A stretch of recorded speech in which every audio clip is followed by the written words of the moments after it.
Bien, señores, muy buenas noches, bienvenidos a esta edición de A Boca Jarro, y lunes 11 de septiembre, día, como ustedes ya se habrán dado cuenta, desde temprano todos los canales de televisión, medios de comunicación en general, cubriendo lo que iba a ser la salida, y como ustedes acaban de ver ya en horas de la noche, la salida de Maritza Garrido Leca del penal Piedras Gordas. A ver, yo no sé, la verdad, si es un poco, ¿no?, qué sé yo, obviamente tenía una importancia noticiosa cubrir la salida de Maritza Garrido Leca, pero finalmente tengo la historia, porque claro, todos los medios de comunicación estaban en la casa de Miraflores, en el departamento de la madre, donde curiosamente comparte piso con el expresidente del Consejo de Ministros del gobierno anterior, Pedro Cateriano, pero parece que una vez que ha salido de la cárcel, pues quien la recogía era su hermano. Ahí justamente veían las fotos del reencuentro, y cuando todos esperaban que vaya a la casa en Miraflores de la madre, pues ha tomado rumbo hacia el norte, y la verdad que la prensa no sabe qué hacer. Ya están cruzando, creo, el Serpentín de Pasamayo, algunas voces dicen que se iría hasta Piura. Yo no sé si es que es pertinente o no el seguimiento de la prensa, si es que esto se condice con todo lo que han escrito innumerables, ¿no?, personas, ya sea en medios de comunicación, en Facebook, en Twitter, que hay que condenarla con el olvido, que por aquí, que por allá.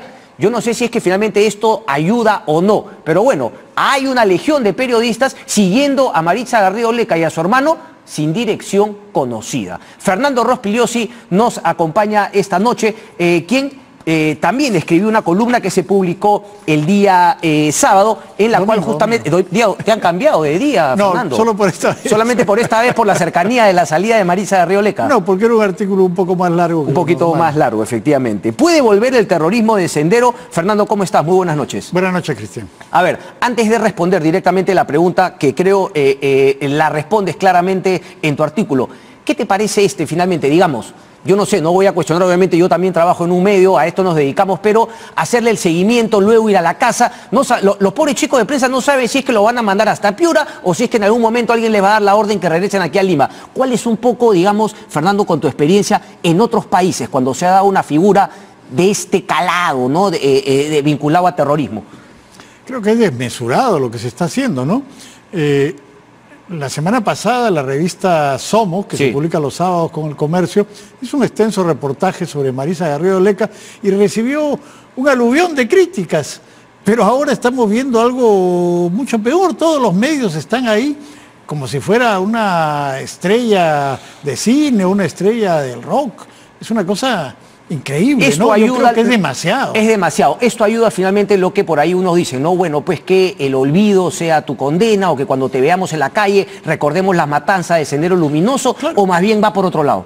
No, yo creo que al final se le está levantando de una manera equivocada, ¿no? No es para tanto. Ahora, claro, el asunto es que es una bailarina de ballet que cayó presa muy joven, una señora guapa, entonces se convierte pues en esto, ¿no? Yo creo que se está no hubo tanto, exagerando. Es cierto, con Peter Cárdenas también generó rechazo, indignación, medios de comunicación, entrevistas en medios, pero no con esta... No, yo que recuerde, ninguna persona que haya salido de la cárcel después de una condena por terrorismo ha tenido este despliegue mediático tan intenso, ¿no? Y bueno, justo está saliendo cuando se cumplen los 25 años de la caída de Abimael Guzmán y lo que significó prácticamente la desarticulación de Sendero Luminoso, ¿no? Pero es contradictorio, pues entonces, ¿no? Que haya este tipo de despliegue mediático. Fernando, a ver, lo dijo Carlos Basumbrío, reafirmando que se llevará a cabo un trabajo de vigilancia, y esta es una que yo te citaba el diario El Comercio. El seguimiento ha sido un trabajo que se ha estado llevando a cabo por parte de la DIRCOTE y otros organismos de la policía. Hablamos de una cifra muy alta de sentenciados liberados, por lo que la vigilancia tiene que considerar a quienes fueron cabecillas o son potencialmente peligrosos. ¿Lo es Maritza Garrido Leca desde tu punto de vista? Relativamente. Ella jugó un papel importante al brindarle cobertura al cabecilla Abimael Guzmán y a la cúpula senderista que fue capturada con él, a Iparraguirre y otras personas, pero en realidad no estaba integrada en la estructura que realizaba los atentados, que realizaba las operaciones, no era parte de ese grupo. Y yo dudo mucho que a estas alturas, después de haber salido, ella vuelva a integrarse a algún tipo de organización como la que fue Sendero. Movadef, se le preguntó a Crespo, entiendo, y Crespo dijo que no la habían buscado, no tenían contacto con ella, interés tampoco de buscarla no hay. Todo indica que ella no ha modificado, o por lo menos no ha modificado mucho su pensamiento, porque acá también hay un problema.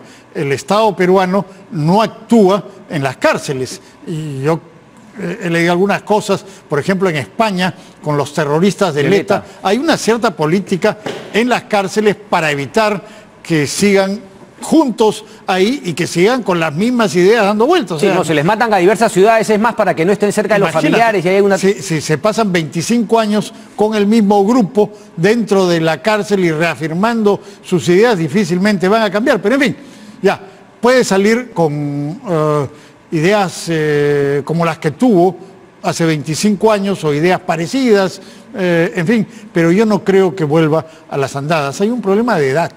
Después de 25 años en la cárcel y ya con cierta edad la gente no sale como para hacer las mismas cosas que hacía cuando era joven. Y sobre todo cuando ha sufrido una derrota tan aplastante, tan contundente, tan concluyente como la que sufrió Sendero Luminoso.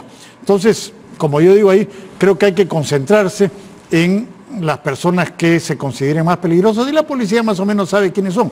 Mira, la otra vez, a raíz de los atentados que han habido en Europa, uno de los jefes del MI5, que es el Servicio de Inteligencia Interno, decía que para vigilar a un terrorista o un sospechoso de terrorista 24 horas al día se necesitaba... Perdón, inglés, el MI6, pero el MI5 es adentro de Inglaterra. Claro, okay. el MI5 que es el dentro y el MI6 que es afuera. Muy bien. Decía que para vigilar 24 horas al día a un sospechoso de terrorista se necesitan 18 agentes. 18, imagínate. Para 10 son 180.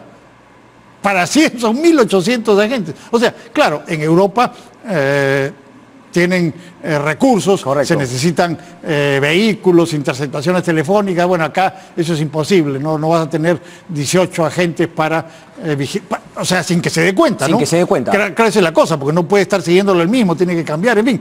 Pero ya, que sean 3, 4, 5 para vigilar a un sospechoso durante 24 horas, no tienes... tanta gente ni tantos recursos, por eso hay que concentrarse en la gente que se considera potencialmente peligrosa, los que sí han estado involucrados en acciones, digamos, células, violentas, acciones, aniquilamientos violentas, claro, y a los otros hay que tenerles cierta vigilancia, pero hay que tener prioridades, pues no hay otra manera, no hay todos los recursos del mundo. ¿Qué cosas se le deberían o qué cosas está el Estado peruano, la ley peruana, en capacidad de prohibirle a Maritza Garrido Leca? Por ejemplo, ese seguimiento que tú has planteado, ok, para Maritza Garrido Leca no fue del equipo de aniquilamiento, pero para otra persona que sí lo haya sido, ¿la ley peruana permite que le hagan el seguimiento a esta persona? Claro, por supuesto. Si tú tienes que tener una razón fundamental, pero alguien que ha estado en acciones terroristas y ha salido después de cumplir, por supuesto. Y menos aún si no se ha arrepentido. Digamos, Omán Morote o Marta Guatay o esta gente, por supuesto que tú tienes que tener una vigilancia sobre ellos. Ahora, la experiencia muestra que después de tanto tiempo y con cierta edad, difícilmente ellos van a volver a realizar actos terroristas. Ok. ¿No? Pero tú tienes que vigilarlo, tú no puedes estar dejándolo al azar, tienes que vigilarlo necesariamente. Y hay que ver con quiénes se reúnen, con quiénes se juntan y probablemente van a tratar de influir sobre gente más joven. Un grillete electrónico sí no estaría permitido si es que ha sido parte de un acuerdo con la persona. No está permitido hasta donde yo conozco. O sea, el grillete electrónico es para la gente que está... Con arresto domiciliario. Con arresto domiciliario, okay, en efecto. Pero esta gente ya cumplió su condena y sale en libertad sin restricciones de ese tipo. Cosas que se le podría prohibir. Recordemos que justamente la fachada ideal para que Abimael Guzmán y Eleni Parraí revivan en esta casa fue justamente la academia de ballet que Maritza Garrido Leca como bailarina tenía. ¿Se le podría prohibir, por ejemplo, el hecho que ella pueda enseñar a niños, niñas ballet o no? Yo creo que difícilmente, ¿no? Porque difícilmente se le podría prohibir. Se le podría prohibir, okay, porque la otra cosa es que se supone que tiene que ganarse la vida de alguna manera. Sí. Por ejemplo, hay una ley ahora que prohíbe que los que han salido de la cárcel sentenciados por terrorismo vuelvan a la escuela, sean maestros, sí, por ejemplo, ya. Sí. O sea, ya tú le puedes prohibir ciertas cosas, pero tampoco le vas a prohibir ganarse la vida. Buen punto. Ahora, va a ser difícil, por supuesto. A ver, imagínate que abre una academia de ballet, ¿quién va a poner a sus hijos o hijas en la academia de ballet de Marisa Garrido Leca? Nadie. ¿Y qué tal si vemos a todas las chiquitas, ¿no? Digamos, entusiastas del Movadef, que las hemos visto y varias llaman muchas veces a la radio poniendo ellas mismas o a sus sobrinas o a sus hijos? Los vemos en la marcha, Fernando. O sea, ese bueno, argumento... pero en la marcha del Movadef habían 30, 40, 50 personas. Tampoco es que sean grandes masas. Ok. ¿No? O sea, ya, pero hay ciertas cosas pues que no se pueden prohibir, pero sí puedes vigilar. Sí puedes vigilar. Sí puedes vigilar, correcto, obviamente. Buen punto. Por ejemplo, Pedro Yaranga decía, así como el gobierno se alista ante la liberación de terroristas, la sociedad tiene que estar preparada para convivir con estas personas. No solamente Marisa Garrido Leca, pero también dice algo interesante. Los sentenciados por terrorismo que quieran rehacer sus vidas y cambiar deben tener las herramientas necesarias. ¿Eso debería ser una labor del Estado o te parece parte de una democracia boba? ¿Qué? ¿Yo voy a ayudar a un exterrorista a que se reintegre a la sociedad? ¿No te parecería más bien un camino correcto? Bueno, teóricamente las cárceles deben servir para reeducar a la gente, para que aprendan. Pero me acabas de decir que no, ahí están juntados los terroristas y no, obviamente... pues desgraciadamente, ni para delincuentes, ni para terroristas, ni para nadie. Al contrario, las cárceles son un terreno de cultivo para que los delincuentes se conviertan en avesados y muchas veces gente que tenía una relación más bien tenue con el terrorismo entraba a la cárcel y después salía ya convertida en un terrorista fanático. Eso ocurría por lo menos antes, ¿no? Entonces, desgraciadamente no hay nada que haga el Estado para tratar de cambiar a esta gente cuando están en prisión, ¿no? Correcto. ¿Puede volver el terrorismo de sendero? Claro, tú haces un tema ahí con el contexto nacional, el contexto internacional, el tema del comunismo. Obviamente guerrillas habían en muchas partes del mundo, hoy ya no, pero sin embargo nos topamos con el terrorismo religioso, Fernando, ¿no? Bueno, esa es otra cosa, pero finalmente... Por suerte acá no tenemos sí, eso. pero cuando vemos finalmente algunas imágenes o cómo idolatran al presidente, al camarada Gonzalo, uno termina pensando, porque razonamiento no hay, prácticamente es un tema dogmático, es un tema de fe. Eso ha caído mucho, porque, mira, para empezar, Abimael Guzmán es un cobarde, se demostró como un cobarde. Para empezar, no tenía armas para defenderse. Este criminal que mandaba matar sin asco a decenas, a centenares de personas, él no tenía un arma para que cuando lo agarraran levantara las manos y dijera, aquí estoy, no me hagan nada. No se defendió y no tenía armas en la casa donde estaba, se entregó y al poco tiempo se rindió. Oye, han habido otros individuos en América Latina que hacían insurrecciones, se levantaban. La propia balacera del MRTA cuando capturan en La Molina. En Chile, Miguel Enríquez lo mataron, no se entregó. En Argentina, Mario Roberto Santucho no se entregó. Lo mataron, se agarraban a balazos con sus captores, con el ejército, con la policía. Este miserable que mandó a su gente en los penales el año 86, los mandó a la muerte, ¿no? Porque ahí no podían escapar, estaban ahí, hizo una rebelión en los penales, mandaba a matar a cientos de personas y él se entregó e inmediatamente que fue capturado se rindió. Salió en un video en el año 93, un video que le filmó Montesino diciendo, acuerdo de paz, se acabó, dejen las armas. ¿No? Un cobarde completo. Pero además, él propugnaba la guerra del campo a la ciudad, ¿no es cierto? ¿Y dónde estaba él? Cómodamente instalado en una casa en la ciudad. O sea, estar en el campo es más difícil. A veces no tienes que comer, tienes que subir al monte, y te pueden matar ahí porque ahí tienes que agarrar un arma y enfrentarte. Y este miserable estaba en la ciudad. Y además en los barrios más pitucos. Estaba en la ciudad. Él no se arriesgaba, como si se arriesgaba su gente a la que inducía a ir a la muerte con toda tranquilidad. Entonces es un cobarde. O sea, tenerle respeto a un sujeto como idolatrar a un sujeto. Pero, Fernando, yo entiendo que la gente que ha estado con él antes ya, pero gente nueva pero que a eso voy, o sea, tú y yo nos queda clarísimo, pues un cobarde y que es una locura, es irracional, un miserable, pero tú has escuchado a esos muchachos cuando llaman en la radio, cuando hablan del Movadef, y de eso justamente pero quiero no que me hables. creo que hayan muchos porque, y yo creo que esta debería ser una oportunidad, la salida de esta señora Garrido Leca, la captura de Guzmán, mañana 25 años, debería ser oportunidad para que todas estas cosas sean expuestas en los medios de comunicación y la gente sepa quién es quién. Pero además la otra cosa que es muy importante es que fueron derrotados completamente. Entonces, ¿tú crees que alguien... Militarmente. Militarmente y políticamente, aunque ahora nuevamente están haciendo trabajo político. Pero, ¿tú crees que después de esta derrota alguien va a decir, bueno, volvamos otra vez a hacer lo mismo? ¿Con qué argumento?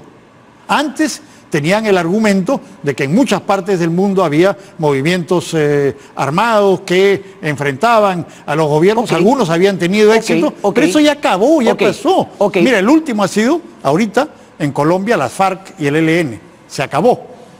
Ya se rindieron, entraron al sistema, se acabó. Ya no existen en América Latina movimientos insurreccionales como este. Entonces, y ahí vamos a entrar entonces tras la pausa, Fernando, al otro tema, porque tú los ejemplos que me acabas de dar son ejemplos que finalmente, por A o B motivos, han terminado siendo legitimados en el juego político de esos países. Me acaba de dar el tema de la FARC. Anteriormente fue el M-19, el Ejército de Liberación Nacional está en ese camino también, en otros países también está entrando la política y sin embargo acá se lo hemos negado. ¿Eso fue una movida inteligente o no? De eso vamos a conversar, Fernando, cuando regresemos de la pausa. Venimos, no se muevan.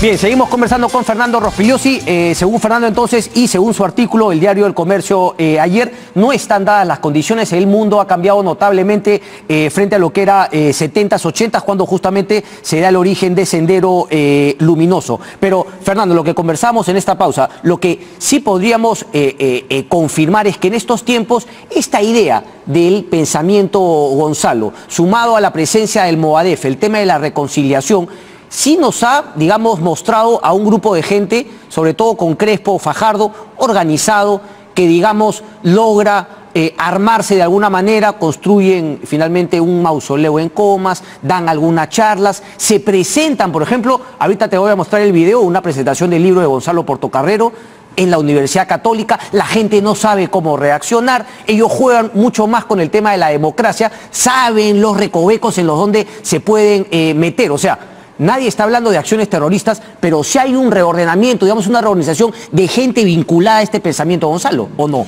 Sí, claro. O sea, desde el año 93 en que sale Abimael Guzmán y dice nos rendimos y todo, claro. Después lo que han hecho es intentar un trabajo político y tienen experiencia organizativa y hacen ciertas cosas y participan en movilizaciones, han estado presentes en la huelga magisterial, no como dijo el Ministerio del Interior, dirigiendo. Sí, los has criticado duro también ahí. Sí, pero es una falsedad lo que han dicho. Primero que no eran terroristas, dijeron que eran terroristas y no eran terroristas, no hay una sola evidencia de que hayan cometido algún acto pero Fernando, es un momentito, es porque según tu punto de vista, aquí solamente hay terroristas, 3 o 4 en la zona del Guayaga, lo que dejó Artemio, y los Quispe Palomino. No, el Guayaga desaparecieron. Ya. En el Guayaga ya desaparecieron, ya no hay remedio. Okay. O sea, los que quedaban ya se convirtieron en narcotraficantes, ya, pero se acabó. Ok, entonces para ti terroristas únicamente, en todo el sentido de la palabra, solamente los Quispe Palomino y el Braem. No solo para mí, aquí en Lima, Fajardo, ¿qué son? ¿Amenazas de posible terrorismo o exterroristas? Son exterroristas, pero no son, o sea, terroristas el que comete atentados terroristas o el que los está preparando. Bueno, el Ministerio del Interior no ha podido demostrar que, por ejemplo, los maestros a los que acusó de terroristas, a los dirigentes magisteriales, que dijo no se pueden reunir con la ministra porque son terroristas, no ha podido demostrar que ninguno de ellos sea terrorista. Fernando, entonces los legalizamos como el Batasuna, como el Sinn Féin, al Movadef. Bueno, esa es otra historia. El Movadef requiere una serie de condiciones que exige la ley para legalizarse. Por ejemplo, renunciar al pensamiento Gonzalo. Por ejemplo, renunciar a la violencia, así es. por ejemplo, elemental. Okay, Tienen que hacerlo. pero si no lo hacen de manera enunciativa, ¿por qué no considerarlos como una amenaza? Es cierto, una amenaza no los convierte en delincuentes, pero una amenaza, como en el caso del MI5 en Inglaterra, hace que los tengas que ver porque no sabes en qué momento pueden cometer un atentado. Una amenaza que hay que combatir políticamente y hay que vigilar policialmente. Así es. Pero tú no puedes tratar, a lo que yo me he referido, es un movimiento social como el de los maestros policialmente. Ah, no, porque yo sospecho de ti, entonces tú ya no puedes negociar con el Estado. No es así. Buen punto. No es así. Tú tienes que, si es un dirigente real que está haciendo una huelga, tienes que negociar con él. ¿Qué te queda? Te puede no gustar su ideología. Bueno, está bien. Pero no es un delincuente que haya cometido delitos. Ahora, si tú crees que él potencialmente podría cometerlos, pues lo que tienes que hacer es vigilarlo, seguirlo. Ok, pero tú has dado la clave. Entonces, un tema es los delitos, la violencia, los atentados hay que hacerle seguimiento y eso es netamente policial. Y finalmente está el tema ideológico, está el tema político. Esa es la lucha que deberían dar. Así es. ¿Quiénes? Bueno, obvio, los partidos políticos que están dedicados a otra cosa menos a eso. O sea, ahora vienen a quejarse de que esta gente esté dirigiendo determinados sectores del magisterio. Yo le preguntaría, ¿y ustedes qué hacen? ¿Acaso hemos visto a los congresistas, a los partidos, ir a disputarle las bases? Pero llegamos a un punto interesante, porque... No, perdón, te interrumpí, dale. No, ir a persuadir a los maestros, no sigan a esto, síganos a nosotros, no hagan la huelga, hagan esta otra cosa. ¿Acaso hemos visto? Ni uno de los congresistas, ni uno de los políticos ha ido a hacer el trabajo político y el gobierno tampoco ha hecho lo suyo. No ha explicado, no ha persuadido, no ha convencido a los maestros de que la reforma magisterial o que la evaluación o que cualquier otra cosa debe ser así y no así. Entonces, es muy fácil, les puede decir, écheles encima a la policía. No es así, pues. No es así, tienen que derrotarlos donde están. Es interesante porque esto no muestra, digamos, yo lo digo, creo que a mucha gente no le gusta, pero digamos, es otra muestra más. O sea, esta dejadez y el crecimiento, digamos, la presencia ideológica. No voy a decir militar, porque yo coincido contigo en que efectivamente no hemos encontrado nada que nos haga militar, pero el crecimiento ideológico no tiene algo que ver también con lo que yo llamo, digamos, ese cacacenismo político en el país, ¿no? O sea, esto lo hizo Fujimori, hay que matarlo. Esto lo hizo la izquierda, usted eso. Y esto que lo estamos viendo en este gobierno. Es decir, yo no te dejo, lo que hiciste todo está mal, tú mal, y unos santis que finalmente se anulan entre ellos y dejan espacio para este tipo de posiciones. Totalmente, hay una polarización absurda entre los políticos. Entonces, por ejemplo, se dice los terroristas están libres debido a los caviares y a Paniagua. Exactamente. Pero son estupideces. Lo que se liberó en esa época fueron acusados falsamente de terrorismo y en el gobierno de Fujimori además. Se le liberaron pidió a 500. Si es que justamente se haga cargo de eso. Se liberó a 500 y en el gobierno de Paniagua y de Toledo a 200. Y ninguno de esos era terrorista. Y ninguno de esos después de salir cometió ningún atentado ni hizo ninguna barbaridad. Entonces se dicen una serie de tonterías que a lo único que contribuyen es a confundir. Pero en lugar de decir tanta barbaridad, lo que deberían estar haciendo es combatiéndolos ahí donde están. En el magisterio, en estudiantes, donde sea. Ahí tendrían que estar llevando la discusión y no acusando a todo el mundo de ser responsable. O sea, buen punto. Y la otra cosa es que después dicen, Marisa Garrido Leca sale porque el gobierno de Paniagua, por favor, el Tribunal Constitucional anuló los juicios que se les había hecho a ellos porque eran ilegales. Correcto. Eran por tribunales sin rostro y tribunales militares. Y eso yo me acuerdo, yo estaba en Caretas, lo dijimos 1000 veces. No hagan esto, porque cuando se restaure la democracia, cualquier tribunal constitucional va a hacer lo que tiene que hacer, anular estos juicios que están mal hechos. Esos tribunales sin rostro eran una farsa, pues ponían una luna negra y detrás no había nadie. Los jueces sin rostro ya habían hecho la sentencia y se iban a tomar café. Sí me acuerdo. No estaban ahí. Entonces, pero nuevamente esa polarización y esos extremismos de decir ahora el dedo señalador a estos y yo no tengo nada que hacer, esto es culpa de los otros, ojalá. No, pues. Pero, ¿qué exactamente es lo que tendrían que hacer desde el punto de vista? Por ejemplo, yo pienso, ¿no? Fernando Rospigliosi aceptaría un debate ideológico. ¿A quién siento acá respecto del Movadef? Yo invito acá a Crespo, primero a este programa le van a decir apología al terrorismo. Ya, y si te invito, van a acusar de apología. Sí, fijo. Yo invito acá a Crespo a apología al terrorismo, porque creo que alguien no lo permitió estar en su programa y qué sé yo. Yo invito a un político y el político me dice, yo no me siento con terrucos. Y finalmente, ¿dónde se dé el debate? Muéstrame, por favor, el video, si lo tenemos un cuachito, de lo que pasó, no sé si es la Universidad Católica, en una presentación del capo de los capos, Gonzalo Portocarrero, cuando hacía una presentación. Miren la calma, pero miren que mucha la gente que estaba el público no sabía cómo reaccionar frente a lo que ocurría en ese momento. ¿Tenemos el video, por favor?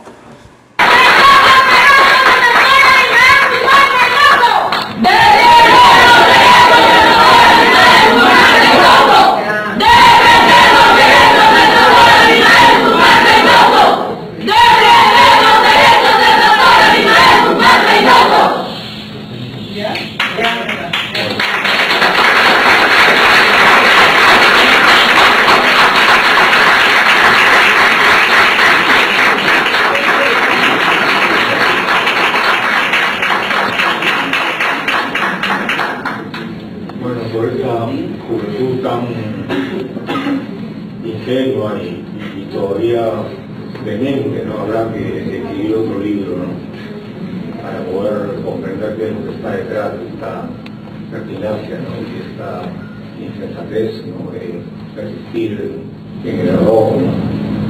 Y creo que el sentimiento que late tanto en las palabras del señor que habló como en estos jóvenes es justamente una ira, ¿no? Un sentimiento exaltado. Usted no está por la recarga. No está por la recarga. Gonzalo Portocarrero, con una calma admirable, hablaba justamente de la ira que embarga a estos jóvenes, que tiene que haber sido transmitida, porque estos jóvenes no han crecido en esas épocas, Fernando. Claro. Pero como la gente, porque ahí se ve que nuevamente empiezan a gritar, porque ya la gente dice, oye, ya cállense, las dejamos interrumpir, pero aquí estamos reunidos no para escucharlos ustedes y sus consignas, sino para escuchar la presentación del libro. Y ahí nuevamente insistieron y nadie supo qué hacer. O sea, llamar a una persona que es como que en el cine alguien empieza a gritar, oye, lo sacas independientemente. ¿Cómo tendría que reaccionar la gente ahí, Fernando? Bueno, debería reaccionar como ellos, ¿no? Diciéndoles lo que... Levantarse y así es, y sacarlos de ahí, ¿no? Pero, digo, no necesariamente tienen que venir a tu programa o darles espacio en la televisión. En las universidades. Hay que ir a donde están ellos, donde se han metido. Se han metido en el magisterio, pues vayan ahí. Se han metido a tal barrio. Hay que ir ahí. Pero ahí están los políticos. Tú, Fernando, estudiaste ¿en qué universidad? ¿En la Católica? En la Católica. Esto en los años 70 era impensable, que no se levantara una prista y le dijera al Partido Comunista y que finalmente se arme un debate de la gran flauta entre 3 o 4 partidos políticos distintos.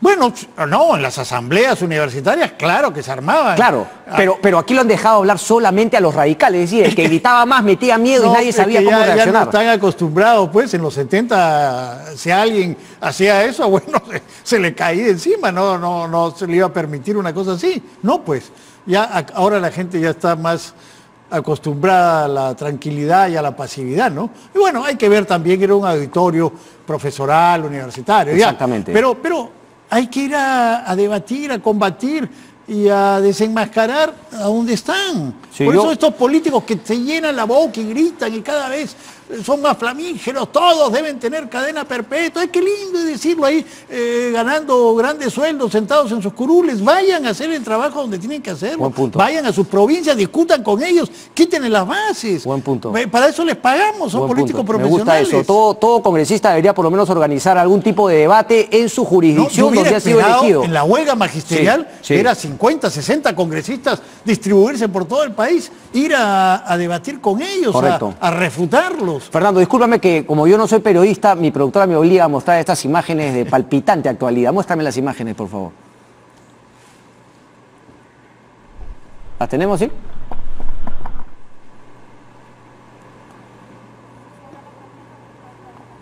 Kilómetro 160 entró un grifo y hizo un cambio estratégico, un cambio de pits. Ahí finalmente entra en el carro. ¿Y en el carro de quién se va? ¿Sabemos o no? Ok, ¿y con rumbo también al norte o cambió? Ok. Fernando Rospigliosi se ríe. Me imagino que ella tendría que haberle dado a la policía dónde va a estar Fernando, ¿o no? La policía debe saber a priori a dónde se está dirigiendo. Debería saberlo. Debería saberlo, ¿no? Esas son cosas lógicas que cuando una persona, digamos, con este prontuario sale, finalmente decirle a la policía dónde debe estar para que la policía pueda hacer algún tipo de vigilancia. Fernando, te quería leer algo que escribe Humberto Jara, ¿no? En su libro, y cuenta justamente cómo en la Cantuta, cuando la vuelven a abrir por gestión de José María Arguedas en el año 60 y tantos, llevan a una serie de profesores de Lima, pero inmediatamente entra el señor Efraín Morote Best, par de Osman Morote Barrio Nuevo, quien justamente con sus ideas marxistas vota a todos estos profesores, se trae a los llamados cantuteros, y como en la Facultad de Educación, los alumnos de la Facultad de Educación, que ya estaban adoctrinados con el marxismo-leninismo, pues justamente los lleva a los colegios con la intención, la perversa estrategia de captar escolares para sus fines políticos. No quiero decir que es algo similar, pero a eso te refieres. Esto no se tenía que combatir inicialmente policialmente, esto se tenía que combatir ideológicamente, y en esa misma situación estamos, solo que no mirando para el futuro, sino mirando el pasado para no repetir el futuro. Claro, claro.